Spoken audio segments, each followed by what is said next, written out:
Another visit to the beautiful island of Guam in the western Pacific Ocean.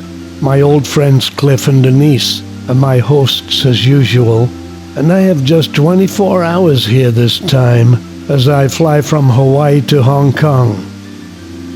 Cliff is taking me to a place that I've never been before, and that's saying a lot as my first visit here was 40 years ago, and I've been here over 20 times. The Mavic Air drone promises to give me some spectacular views, and it's certainly not disappointing me. Guam is where America's day begins, and I can tell you that I didn't leave Hawaii until 3:15 this afternoon, and it's only 11 o'clock in the morning. Such is the anomaly of crossing the international date line. I actually arrived in Guam 16 hours before I left Hawaii. Confused? Me too.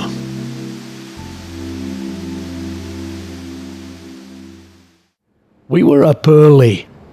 Guam is a tropical island. This is the view in the morning over Tumon Bay. First things first, get my infusion.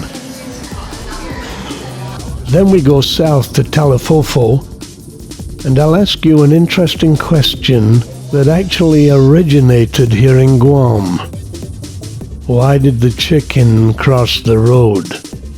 Simple, he was playing chicken. We soon arrived here and got a ticket and realized there's more to this place than just a waterfall and cable car. Short gauge kids railway, though it appeared not to be working.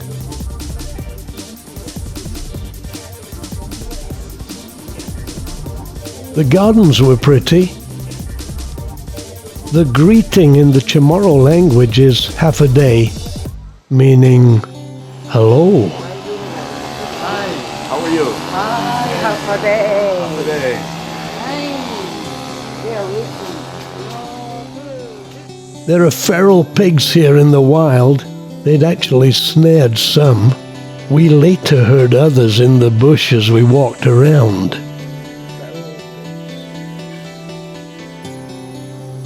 The ghost house was a little dated, but we took a look.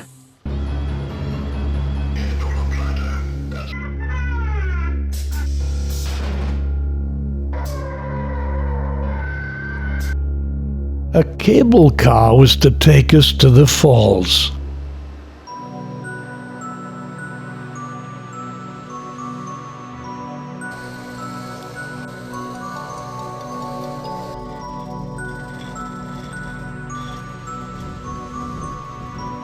Below, the Guam River cascades down the mountainside. We're in the heart of the Guam jungle, and believe me, it holds secrets that you may not have heard before. Stories that intrigue, and one particular story that is unbelievable. In the midst of this jungle, something very strange happened. In this very place, on the 24th of January 1972, Shoichi Yokoi, a Japanese soldier, was discovered living in the jungle. He'd been hiding here for almost 28 years after the war had finished. A soldier of the Imperial Japanese Army during the Second World War. He was one of the last soldiers to be found after the end of hostilities in 1945. Yokoi arrived in Guam on February 1943 when American forces captured the island in the 1944 Battle of Guam. He went into hiding with 9 other Japanese soldiers. 7 of these moved away, and only 3 remained here. After the other 2 died in a flood, Yokoi lived alone and survived by hunting, primarily at night. He used native plants to make clothes, bedding, and storage implements, which he hid in his cave. He was discovered here in the jungle by two local men checking their shrimp traps along the river. He had known since 1952 that World War II had ended, but feared coming out of hiding, explaining we Japanese soldiers were told to prefer death to the disgrace of getting captured alive. His cave is still here. On returning to Japan, he received the equivalent of $300 in back pay. That's about $10 a year. He died in 1997 of a heart attack at the age of 82. Amazing. It is certainly a very beautiful and relaxing spot here that has become a favorite with many Japanese tourists who knew of the exploits of Yokoi.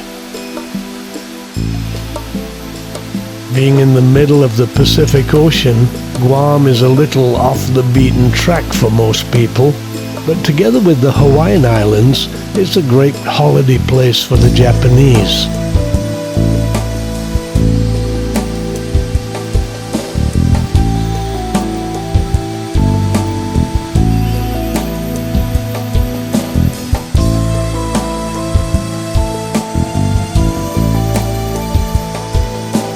A couple of rope bridges help the visitor to explore the place.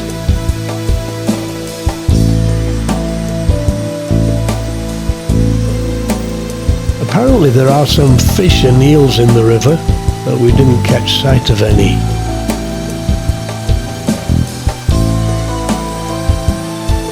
It was fun to explore.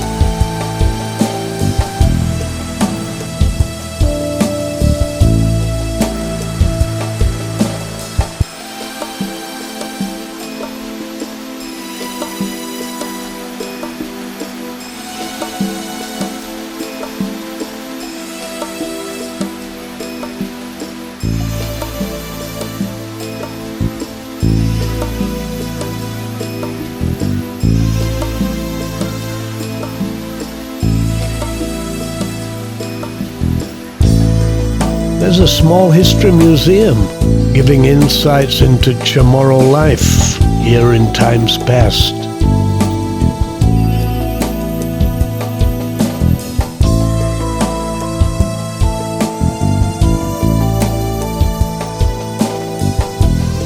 Ferdinand Magellan landed here in 1521.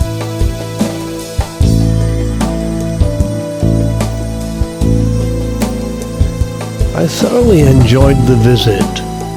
There are some great views, and the sounds of the water and the rope bridges and nice walks gave the place a great atmosphere.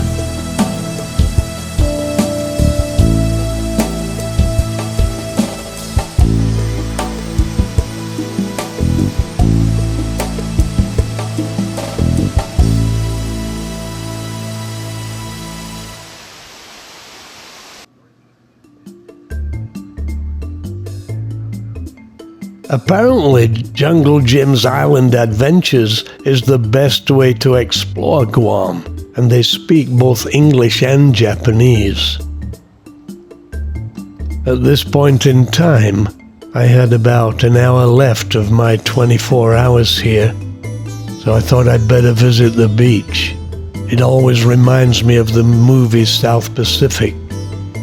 Bali High is calling. That's Cliff's place on the hill. I then picked up my luggage and went off to the airport. I really must stay longer next time.